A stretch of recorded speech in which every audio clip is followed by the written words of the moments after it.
Dear parents, I suppose you will feel anxious to hear from us as our brother A informed you of the ill health of our little Hosea Goodell.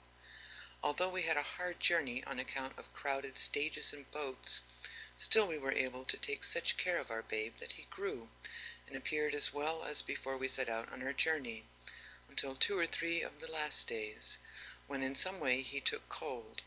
The 3rd day after our arrival we had a doctor to him. He said he was not very sick then, but was fearful that the inflammation would settle upon his lungs, which proved to be the case. We had 2 physicians, and assistance of kind neighbors, but all these, nor the anxiety of his father and mother, could restore him to health. The Lord, who doeth all things right, was pleased to take him from us. We were anxious, and prayed that he might live, promised to be faithful in parental duties. Likewise we prayed that we might be prepared for the afflicting dispensation, and that it might be sanctified. We can see that our affections were too much placed upon an object of uncertainty. He lived 1 week after our own arrival. Often did we speak of the company that he would be to his mother in the log house, while his father should be out at work. How soon our hopes in this were blasted. I hope and trust that we feel reconciled and can say, it is all right. We are in good health. Your afflicted and affectionate son, Ira G. Childs. To an affectionate mother.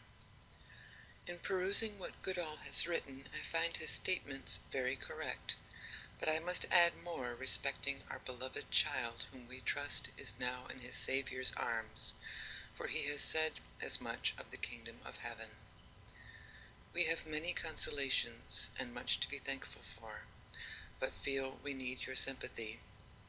You have seen the eyes of one dear child closed in death, so you well know how painful and how strong the ties, how tender, the most tender ties, must be broken.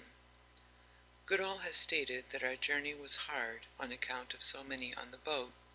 So it was, but we frequently said we ought to be thankful that the little son was so playful and well. No pains were spared on the part of my affectionate husband to make us both comfortable and happy. Our dear precious, as you will recollect, I often said when with you, did not appear to be very unwell. I said to Aaron's wife, after seeing her little one, that I hoped we should enjoy much together this summer with our dear, but God was pleased to take our dear one from us. I wish improvement of this painful affliction. Dear mother, I often think how fondly he was kissed and embraced by his grandmother and all the rest, but now this dear is in the grave. When we are mourning, we remember he was but a borrowed Savior, but we was in hopes to have kept him longer. From your bereaved and affectionate daughter, Abigail Childs.